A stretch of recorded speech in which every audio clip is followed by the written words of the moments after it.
Welcome to the Succeed Against the Odds podcast. My name is Francesca Anastasi, also known as Sabea. I'm a multi-passionate entrepreneur. I'm your host and mentor. And each week we bring you an inspiring person, an expert, or message, and some behind the scenes to help you ignite and unleash your potential. Thanks so much for listening.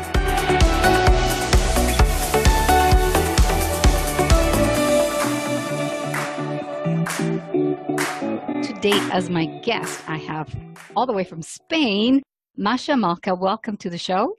Thank you, Francesca. Very nice to be here. Masha, I am intrigued by you because I saw your application and I read a little bit about your background. I'm like, ooh, she's a fascinating guest to have. Based on what I'm seeing is like you're Wonder Woman from what you've gone through and what you're doing now. Can you share with the audience that may not know who you are, who is Masha Malka and what is it that you do today? Good question. First of all, a mother of 3 children, 2 of whom are teenagers. One is about to become. So that's my main job, I would say. I'm also an entrepreneur. Besides my information business, I'm a best-selling author of books under the umbrella of the 1 Minute Coach system, which I created. And I will come back to that. I'll explain what it is in a minute. So I have 2 books now under that umbrella. I'm also a contributing author to Chicken Soup for the Soul, Power Moms, and a couple of other books, DVD, on achieving your ultimate success. And I do public speaking and I do a lot of coaching, one-on-one coaching. I mostly work with executives. I'm fascinated by leadership. I was teaching at the university, actually, business leadership course. I am, if you're hearing an accent, which you probably are, it's actually a Russian accent. I became a Soviet refugee. So back in the Soviet times, 87, I was still a child. My family fled from the Soviet Union to America. So I'm a naturalized American. It was a very tough time, obviously, because I had to leave everything behind, and not even so much all material possessions, which we had to leave behind. We only left with 1 little suitcase each and $80 per person. But most importantly, when we did leave, it was still Soviet Union. Nobody knew the wall would come down a few years later. So I left thinking I will never see the rest of my family again. I will never see my friends again. I wasn't allowed to even send them letters because it would get them in trouble with KGB and so on. You know, we're still in the midst of Cold War. So that was really, really tough. And the fact that Soviet mentality and American mentality are just completely opposite. When I got to America, I mean, I was 17, but still, you know, I completely lost the sense of who I am. I didn't understand what I'm supposed to be doing. I didn't speak any language. None of us did. But the whole mentality was so confusing. And it took me a long time to actually rediscover my purpose and who I am and what I should be doing. And it was a very tough process. And I can really understand when people don't have that sense, the sense of purpose, why they're doing what they're doing. It's very difficult. And these days, I actually dedicate a big chunk of my work to helping people understand their purpose in life. So that's how I started my business, I suppose, my career, by being a refugee at 17 and then slowly, you know, working many jobs, 2-3 jobs at a time and studying and basically taking care of myself, which was a wonderful learning experience because, you know, after that experience, not many things fade me. You know, I'm not afraid of change. I'm not afraid to move. I'm not afraid to a lot of things that many people are scared of, because when you go through a very challenging, tough experience and you actually survive and you come out on top, you say to yourself, hey, you know, I can do this. I'm strong enough. So when life throws other obstacles your way, you know how you have the tools now to deal with them.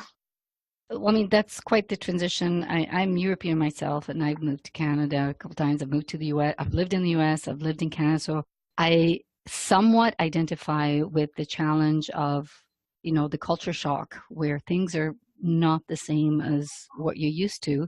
I also left Italy, that's where I'm from, when I was 17. So that is tricky age as well. I am curious, Masha, when you came, like you said, you didn't speak the language. you guys didn't have a lot of money, and you found that everything was opposite in the culture. Do you mind sharing a couple things that you found were very difficult as far as the differences in the culture itself? The first thing that comes to mind are actually what would be considered something very positive, and that is choices. You know, America is full of different choices. You go to the supermarket, you see lots of different, I don't know, jams, fruits, whatever you need. Yes, there's lots of different varieties, yogurts, milks. In the Soviet Union, we didn't have choices. We had maybe, you know, if there was one, we were lucky, maybe two, maximum three, but I don't even remember having three choices, but it was just limited. And in a way, it made life quite easy. You know, if you don't have a choice, you just take what you have and it's great.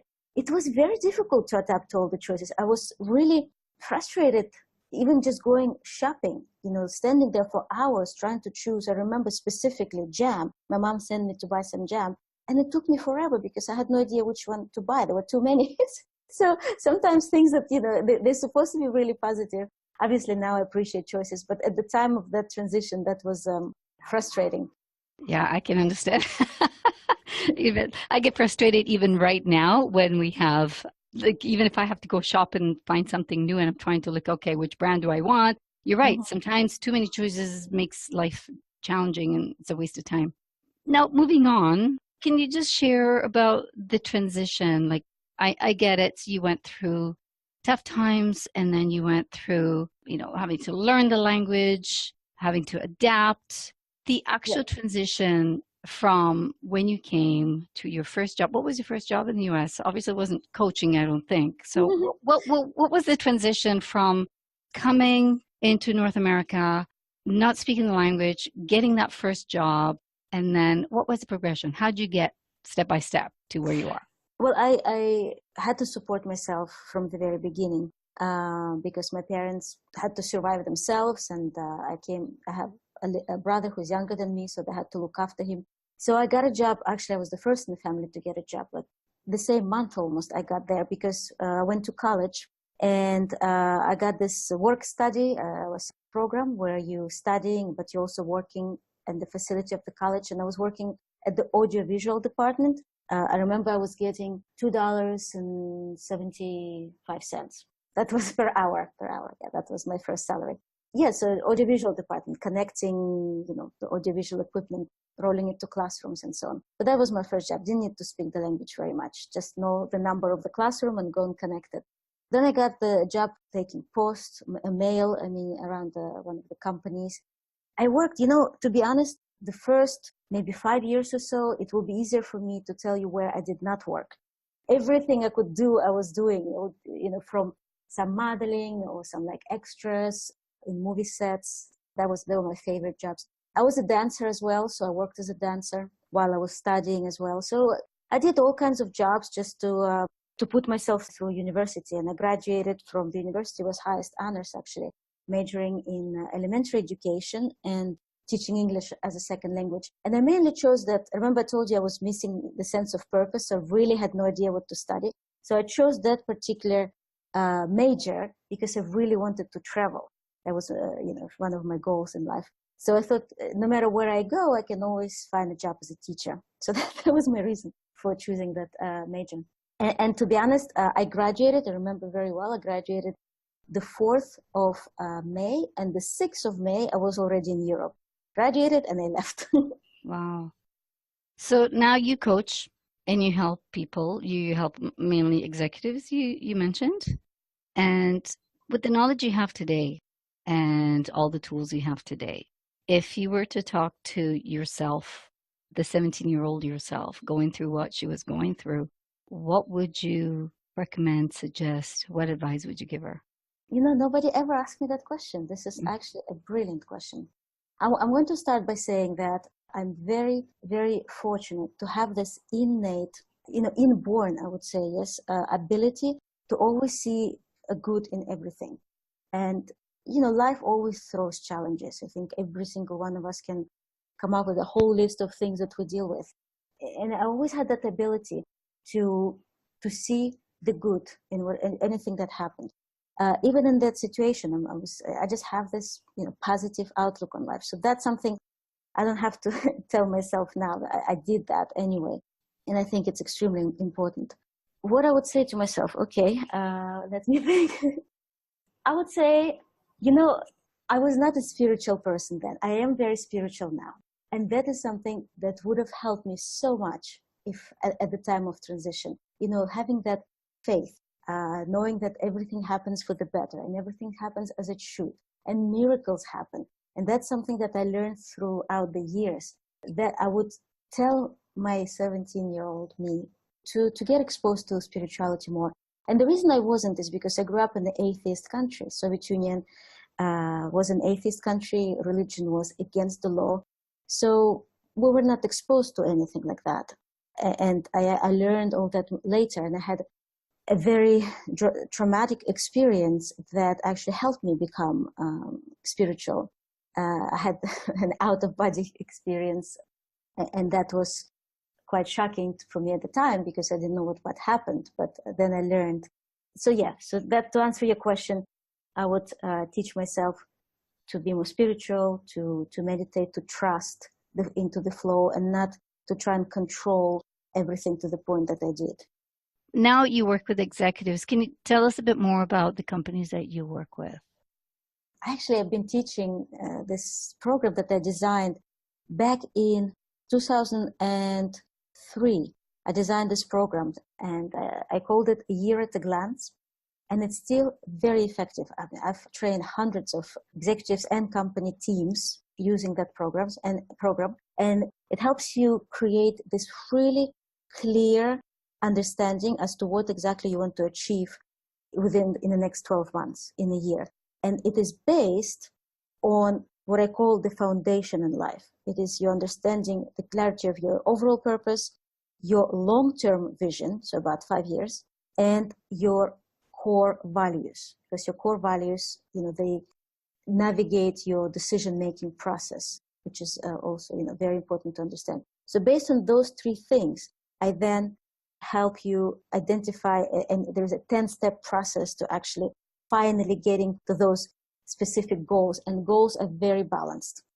I used to call myself initially holistic success coach, because I think, if we're successful in just one area, but we're failing in another, it's not really success. Success needs to be holistic. We need to have healthy relationships. We should be making, financially, good living. We should be healthy, obviously, and, in interpersonal relationship with ourselves, understanding our emotions. That's actually my second book, is about mastering emotions. My first book is called The 1 Minute Coach, Change Your Life 1 Minute at a Time. And my second book is The 1 Minute Coach to Mastering Your Emotions. And the 1 Minute Coach, and now I'm jumping from the Year at a Glance to the 1 Minute Coach system, which I hope will not confuse anybody, but the 1 Minute Coach system is based around the skill of learning how to learn, accelerated learning techniques. It is basically how our human brains take in the information, process the information, and put out the information. It's a really great system. And I use that system to design all my programs, including the Year at a Glance. And the books that I write, I use this accelerated learning techniques program. On top of it, I understand the value of time, especially when it comes to executives, but anybody really. And if you are a working woman, an entrepreneur, and you have your family and all the kids, your partner, your friends, yourself, your business, it's a lot. As much as we all want to learn, we don't always find the time to do that. So I write my books and I create my trainings, taking that into consideration. So in my books, every chapter is only 1 minute. It takes about a minute to read, and it's over 2 pages. So each chapter is 2 pages. Left-hand side, which corresponds to the left side of the brain, is the information, and the right-hand side, corresponding to the right side of the brain, is an image, because the right side deals with a whole picture, an image that summarizes what was said on the left. And then there are action steps based on that short bit of information. Because, you would agree with me, I assume, that information these days is not power anymore. Because what is power is not so much the information. Information is everywhere. There's too much information, to be honest. What is power is finding the right information, and then actually applying, knowing how to apply that information, taking action on that information. So I give specific action steps to make it just, much easier for people on each of the, bit of information. So I hope I didn't confuse you with that.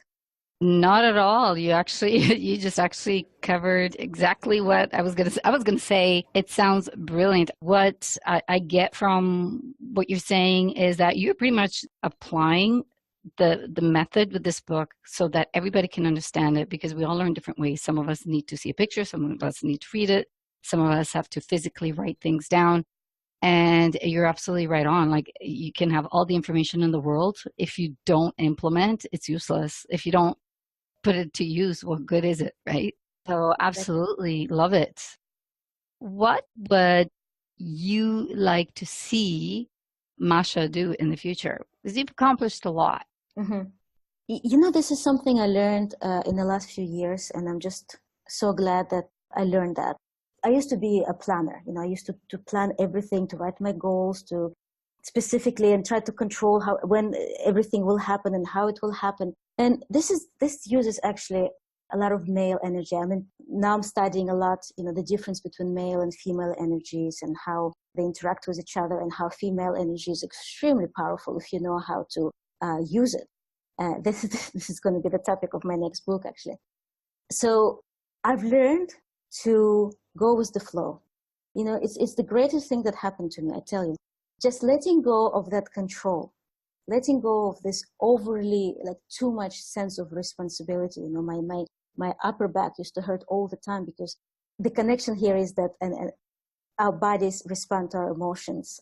And so the upper back has to do with the sense of responsibility, or overly inflated, I would say, sense of responsibility. Yeah, it was just poisoning my life. So now I go with the flow. I enjoy every moment. I'm extremely grateful for my life, for everything that happens in my life.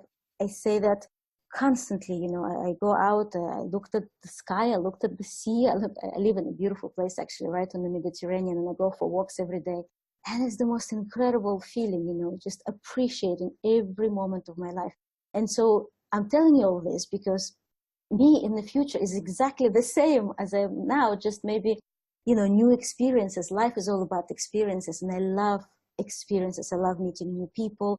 I love reading new books. I love traveling very much, because different cultures. I love learning. This just feeds my soul. I'm still dancing. I'm competing in ballroom dancing. I spend time with my kids.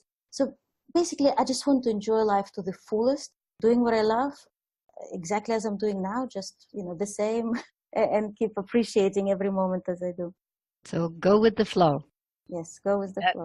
That's going with the flow. Cool. So what I've been getting from you is, over our conversation, is that you did whatever it took, the typical do whatever it takes. When you were going to school, you took whatever job you had that you could get your hands on just to keep on going. You started as hard as you could. You got top votes, right? Top marks. And the fact that you always saw the positive and the good in any challenge, I would say, might be the secret to why you've been able to overcome most of the challenges. Would you agree with that? Yes, I think so. I think so. And I was not afraid. I was not afraid to challenge myself. I like challenges, and I think anybody who is successful, they have that inside of them. Like, they like challenges. They like to resolve challenges. They might be scared. Everybody's scared, I think, of something. But people who actually face their fears, who do the things they fear, those are the people that expand themselves, grow, become successful, whatever that success might mean to them. Maybe everybody have their own definition of success. But you cannot, in my opinion, achieve success if you do not face your fears, and you do not challenge yourself, and you do not get out of your current comfort zone. So constantly expanding your comfort zone, which is not easy, because obviously you're stepping out of your comfort zone. But that's the only way to grow and achieve your ideal life. That is what most people are afraid of, getting out of that comfort zone. You are so right on that. They're afraid of that because we are afraid. Human being in general, it's our nature. We're scared of the unknown. We're scared of the unknown because Why? Because we have no control over it. Even if our current situation is not perfect and we're not totally happy in it, at least it is known. We know how to control it. We've learned to control it. And that goes from addictions, smoking or drinking, whatever else it might be, from toxic relationships, from staying in a job that doesn't work for you anymore, anything like that, even though it might be bothering you or affecting you, you're staying in it because you know how to deal with it. Stepping out of it is the unknown. You lose control. It's very scary, but it's the only way to get out of this situation. And that's something that I have been able to do in my life many times. And I think that's also, I would say, one of the major ingredients in helping me get to where I am. Beautiful. Well, before we go, Masha, this has been absolute pleasure. Anything else you'd like our audience to know about you? Or actually, how can they get in touch with you if they want to reach out to you and hire you for your services or just connect with you? Where's the best place to reach you? Well, thank you for your feedback, Francesca. I'm happy you enjoyed it. The best way is if they go to my website, which is mashamalka.com, and that's MashaMalka.com, mashamalka.com. And on my homepage, you will see I offer free chapters of my latest book, The 1 Minute Coach to Mastering Your Emotions, which is a bestseller, for you to see what I was talking about, the 1 Minute Coach system. How does it work? And also you can understand, what I'm talking about in the book. You get an idea of what I'm talking about in the book. It's completely free. And if you like it, then there's a link there to go to Amazon and to purchase it no matter where you happen to live in the world. These days it's so easy. Also on my website, you will find information about my coaching, this program that I was telling you about, and all the other services that they offer. Beautiful. Thank you so much. Once again, it's been a true pleasure talking to you, finding out more about you and your background and your challenges and how you overcome them. And I hope maybe one day we'll get to meet in person. I hope so. Maybe in those women conferences, because one of my passions is empowering, I would say, women. So maybe we will cross paths there, because I can see you have the same passion. Bye, Francesca. Thank you for having me. Thank you so much for listening. If you enjoyed this episode, please pass it on. And it would mean so much to me if you would leave an honest review on iTunes. I'd really appreciate it. Till next time, embrace your magnificence.